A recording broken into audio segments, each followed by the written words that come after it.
ఒక నిశ్శబ్దమైన రాత్రి. అరణ్యపు లోతుల్లో ఒక చిన్న మిణుగురు పురుగు వెలుగుతోంది.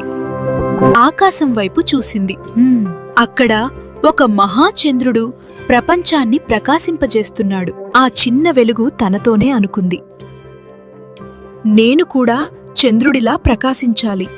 ఆ కోరికతో అది ఎగరడం ప్రారంభించింది.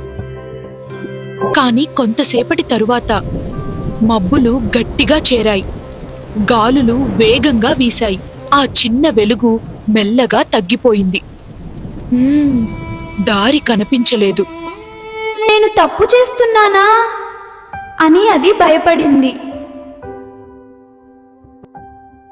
అప్పుడు ఒక చిన్న నక్షత్రం సున్నితంగా మెరిసింది.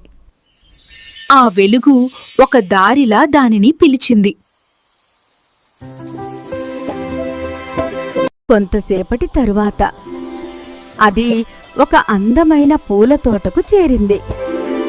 అక్కడ వందలాది మిణుగురు పురుగులు కలిసి ప్రకాశిస్తున్నాయి. నేను చంద్రుడిగా మారాల్సిన అవసరం లేదు. నేను ఈ మిణుగురు పురుగులు అన్నిటో కలిసి వెలగాలి అనేది దేవుని ఆలోచన అనుకుంది. అప్పటినుంచి దేవుడు దానికి ఇచ్చిన దానితో ఆనందంగా దాని పని చేస్తుంది.